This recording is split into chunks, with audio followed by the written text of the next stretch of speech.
guys, that's for losers, man. I don't get involved in that stuff, but. And Rashad Milligan rolling out. That's a good question. Breanna, you want one quick question? We can't ask Rashad questions. Hey, Rashad. All right, man, let's get into it, bro. Are we hooked up? I think we hooked up. We hooked up, man. Hey, look.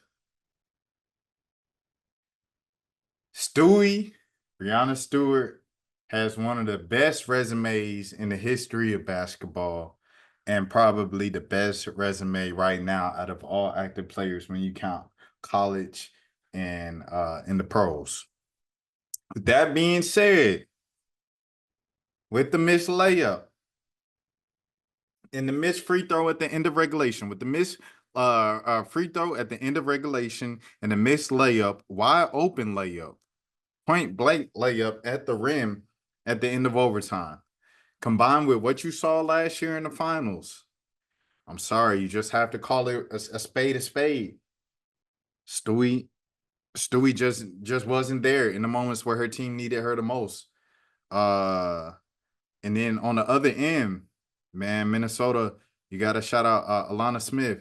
You know what I'm saying? You got to shout out, obviously, Court. Hey, Court. I've said a lot of mean things about Courtney Williams on this here internet, man. And shout out to Mr. Don, man. Shout out to Don Williams, the OG, her pops, everything like that. One of my favorite figures, just period, in the league, whatever, throughout her entire career. Just been such a joy to watch on the sideline, as much as it's a joy to watch Court when she gets it going. I've said a lot of mean things about Courtney Williams on this here internet throughout the years, man. Hey, you got to give props where it's due, man. Amazing game tonight, amazing performance, and it ain't nothing new. Everybody knows that Courtney Williams is a bucket, and when she has it going, no one can stop her. The thing is, she has the confidence that no one can stop her every single night, and she shoots with that confidence every single night. And sometimes it hurts her team, but this night, tonight, it helped the team, obviously, and it carried them to a victory. Natisha Hydeman, a couple of tough takes there to the basket as well during those comeback efforts. 2 comeback efforts for the Minnesota Lynx tonight and the second half alone. And Fee, what can you say?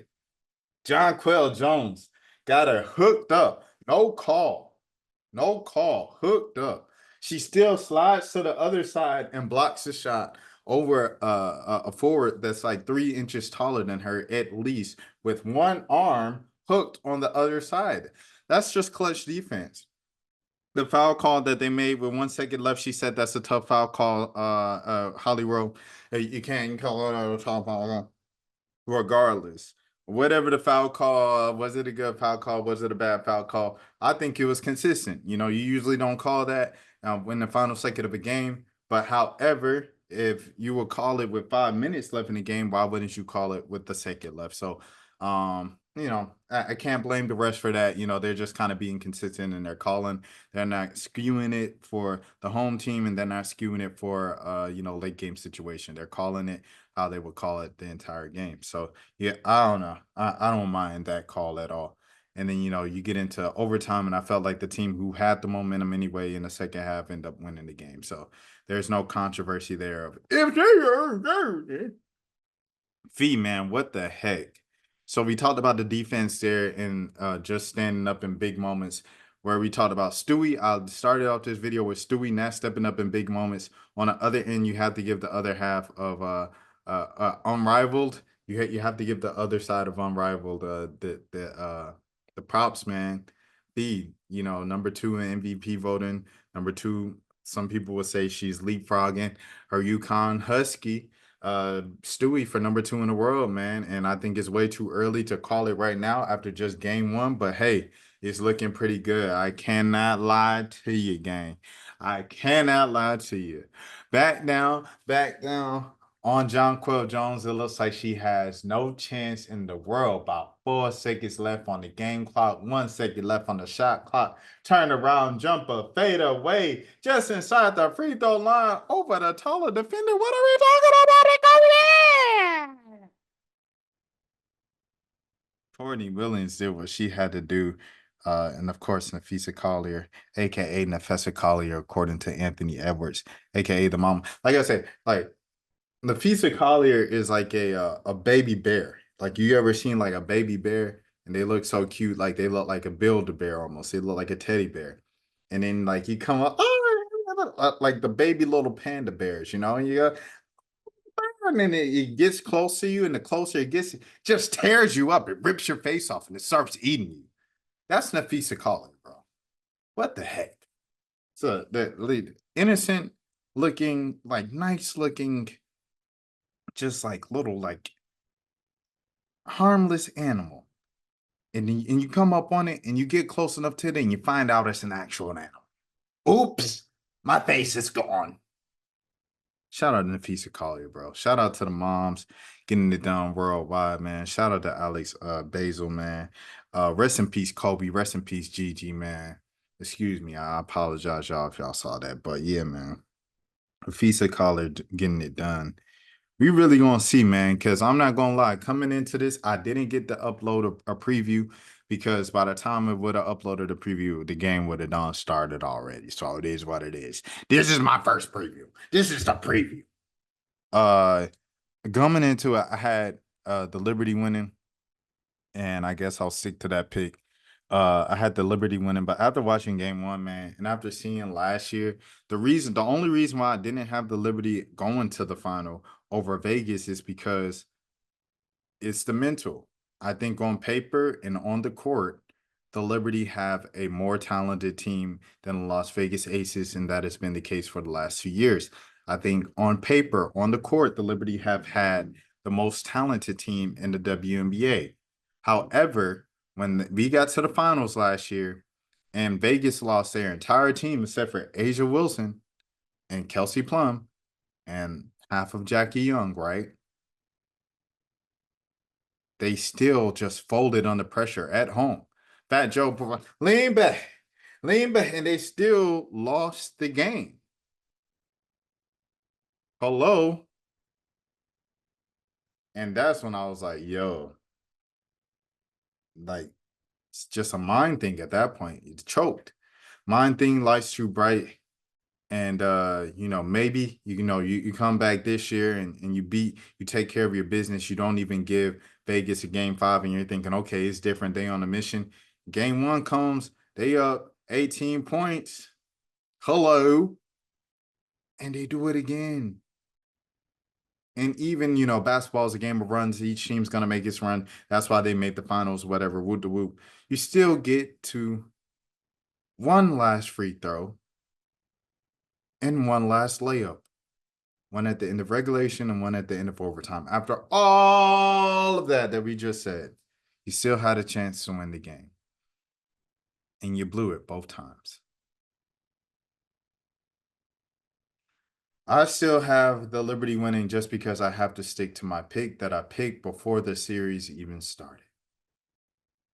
And I doubted Minnesota the entire way. I said, oh, yeah, Minnesota's been saying the same thing all season. People just sleep on us and they just disrespect us, and they don't give us the same amount of respect, and we don't get ranked in the power rankings by the sports writers, and we don't get this and we don't get that. I don't get it. I don't understand. Is it because the coach? That's what Cheryl Reeve said. That was a joke. They said Vegas ran out of gas because Vegas went to the Olympics. Well, guess what? The best player in the WNBA right now in the moment was also in the Olympics. She was right there with the rest of them. And the coach was also at the Olympics. She was there with the rest of them. It's just different, man. It's just different, man. Minnesota said all of that. Oh, you guys are leaving us. And I say, you know what? I'm going to continue underestimating you. I got Connecticut beating you. And I don't have Connecticut winning because Connecticut somehow, some way finds a way every single year to get all the way this close and never wins. And they did it again once again this year, but that's a whole nother story. So Minnesota showed, no. It's different this year. It's different this year. We're hungry. We want it. And it's extremely impressive to see Fee carry the team on her back the way she has, but also see, like I said, Tish does doing what she does, Smith doing what she did in that comeback effort. And without Courtney Williams doing Courtney Williams things, you don't have it. Shout out to Alyssa Pilley, man. You know what I'm saying? Passing out the Gatorade. I'm just kidding. That's disrespectful. You gotta respect Peely, man. A real legend, real Utah legend, a real you know what I'm saying, island legend, things. Island gal. real legend, you know what I'm saying? She's gonna get her time. Shout out to Diamond Miller, obviously friend of the channel and one of my favorite players in the league. Been kind of dealing with injuries her entire early career. But you know, shout out to Diamond Miller as well, man. Shout out to Minnesota. Shout out to Prince. Shout out to Anthony Edwards. Shout out Cheryl Reeve, man. Looking like we might get 5 titles from the boys. Looking like we might get 5 titles from the gals. But I gotta stick with my pick. New York is be interesting to see how they adjust. Anything in the game plan. Do you still get the ball to Stewie? Is my question for y'all in the comments. Do you still get the ball to Stewie? Or do you think Sabrina Ionescu should get a little more aggressive down the stretch? Stop shrinking, because she's someone else who also shrinks. But also, do you just okay? All right, if Stewie gonna choke every time and Sabrina is gonna shrink every time, do you just dump the ball off to Jonquel and say, Jonquel, take us home? Or does Lainey take matters in her own hands and try to close the games? Or does Vandersloot do what she does, hits threes? Or does this year's postseason hero, Phoebich, get it done late, unsung hero type stuff? LeBron James passed the ball to Danny Green. Danny Green breaks in the bubble. The Lakers win the championship anyway, and then Danny Green announces his retirement 4 years later. It's a beautiful thing.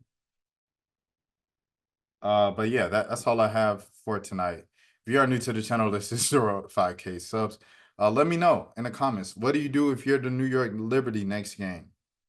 Do you still let Stewie get the last shot, or do you have a team meeting and say, hey, Stewie, this is what you did last year in the finals. This is what you're doing this year in game 1. Somebody else need to take the last shot. You do fine for the first couple quarters, for the first 2-3 quarters. Last shot need to go to Sabrina. Last shot need to go to Courtney. Last shot need to go to Jonquel. Last shot need to go to Benijah. Last shot need to go to Phoebich. Sorry. So let me know in the comments what you think the Liberty should do for last shot. And shout out to Minnesota, man. Definitely tough win on the road. Now I think this is the way that it works. Is it 2-2-1? If it's 2-2-1, then you know you got home court advantage now. So get her done. And we'll talk about everything else like later. We got a whole off season to talk about that stuff. But until next time, my name is Rashad Milligan. Please take care of yourself. Man, snaps for losers, man. I don't get involved in that stuff, but. Angel Rashad Milligan rolling out. That's a good question. Yeah, Brandon, we you want one quick can't question? ask Rashad a question. Hey, Rashad.